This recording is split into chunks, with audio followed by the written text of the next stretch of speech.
có tư á lọ nó có tư á ô cha chỉ lâu nào nó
ทานที่นับถือ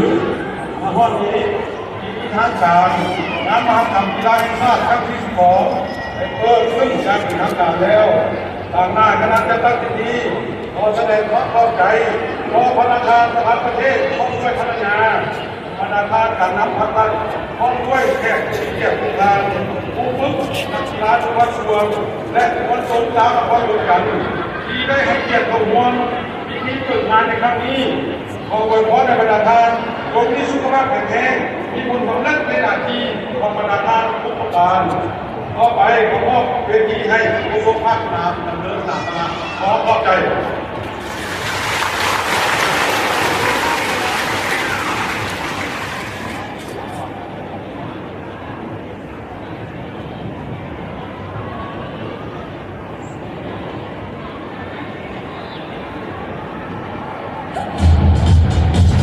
จ้าว่าตัวที่เตาแล้วจ้าแค่หมอแค่ตลอดขบวนแห่ควันไฟงานมหกรรมกีฬาแห่งชาติครั้งที่12เป็นการจัดตั้งแต่วันที่12 ตุลาคม 2565อยู่ที่เมืองสันทองนำเข้าสู่เวียงจันทร์เป็นลมและได้แทนให้ประกาศตัวเมืองต่างๆเป็นเมืองนางไทยทองเมืองศรีโคตรเมืองจันทบุรีเมืองศรีสัตนาเมืองหาดทรายโฟเมืองปากคือเมืองไซคานีตามลำดับและที่สำคัญได้มีพิธีขอไฟศักดิ์สิทธิ์ซึ่งได้จัดขึ้นในตอนเช้าของเมื่อวานนี้วันที่4 ธันวาคม 2565ที่พระธาตุหลวงเวียงจันทร์โดยการเข้าร่วมของการนำนักเข้าหลวงเวียงจันทร์การนำกระทรวงการกีฬาพร้อมด้วยบรรดาสวยได้ส่งเกียรติทั่วประเทศและมวลชนตามพระธาตุหลวงเวียงจันทร์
ก็งมรอ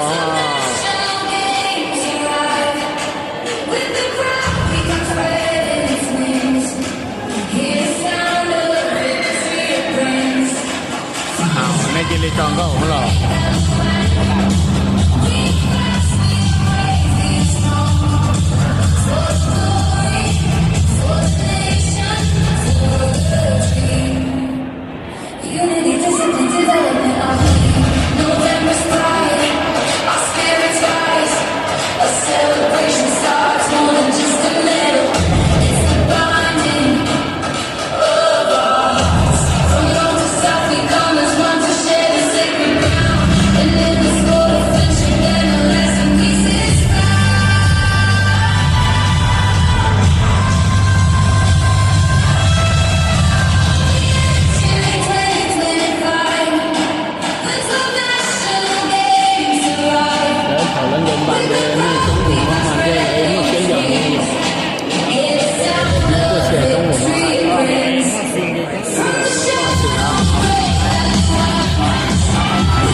ช้าโถ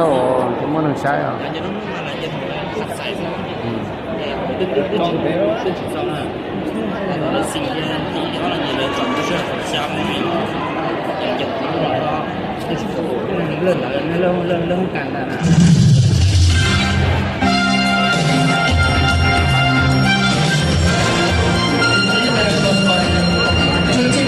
จะตา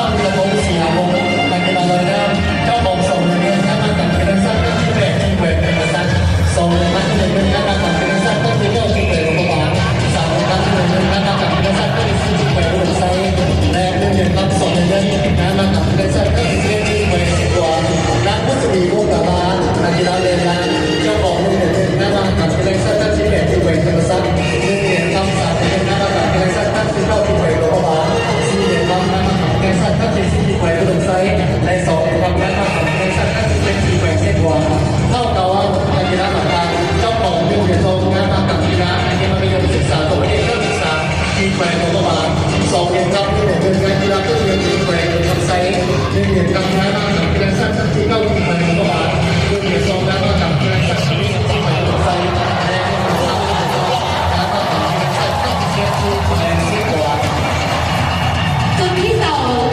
ข้าวถาวรคนอาสานักกีฬาลงทีมเจ้าของส่งเหรียญทำ1 เหรียญทองการมาจากกีฬาแห่งชาติขั้นที่เอฟซีแกว่งเส้นพวงนางสุขสวัสดิ์บริวันนักกีฬาแทนดานเจ้าของ1 เหรียญทำ1 เหรียญเงินการมาจากกีฬาแห่งชาติขั้นที่9ที่แกว่งหลวงพระบาง1 เหรียญทำ1 เหรียญทองการมาจากกีฬาแห่งชาติขั้นที่10ที่แกว่งหัวใจและ2 เหรียญทำการมาจากกีฬาแห่งชาติขั้นที่11ที่แกว่งเส้นพวง Vậy như lúc đó mà lấy một cái tỏ mà sao chứ? Cái cơ theo rồi.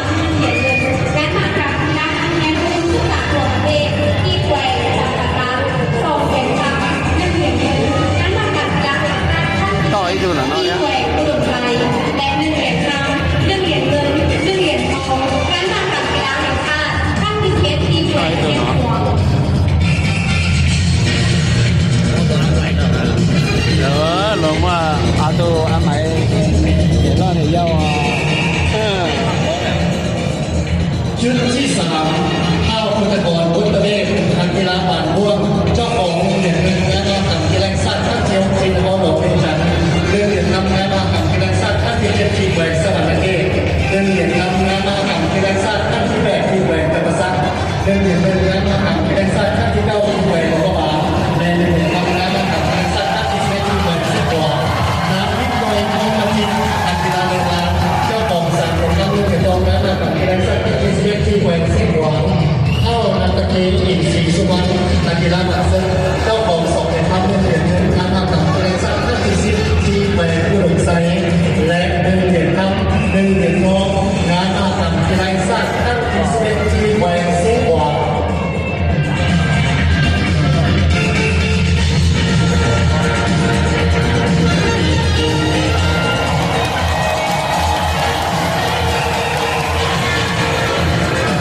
จุดที่4เข้าวิทยาทางฟ้าวดีนักกีฬาเทนนิสเจ้าของส่งเหรียญทำ1 เหรียญเงินและมาจากกีฬาแห่งชาติขั้นที่8ที่แกว่งจักรพรรดิ3 เหรียญทำ1 เหรียญทองและมาจากกีฬาแห่งชาติขั้นที่9ที่แกว่งหลวงพระบาง1 เหรียญทองและมาจากกีฬามหาวิทยาลัยอาเซียนที่ประเทศลาวเป็นเจ้าภาพส่งเหรียญทำ1 เหรียญทองและมาจากกีฬาแห่งชาติขั้นที่10ที่แกว่งอุดมไทยและ3 เหรียญทำและมาจากกีฬาแห่งชาติขั้นที่11ที่แกว่งเส้นพวงนั้นบริวารจักรวงศ์นักกีฬาแทนลานเจ้าของ3 เหรียญทำ1 เหรียญเงินและมาจากกีฬาแห่งชาติขั้นที่9ที่แกว่งหลวงพระบาง4 เหรียญทำและมาจากกีฬาแห่งชาติขั้นที่10ที่แกว่งอุดมไทย1 เหรียญเงินงานกีฬามหาวิทยาลัยอาเซียนขั้นที่9ที่ประเทศเมียนมาและ3 เหรียญทำ1 เหรียญเงินและมาจากกีฬาแห่งชาติขั้นที่11ที่แกว่งเส้นพวง นางกัญจนาไสยนานักกีฬายิงปืนเจ้าของ4 เหรียญทำงานมาจากกีฬาแห่งชาติขั้นที่11ที่แกว่งเส้นพวง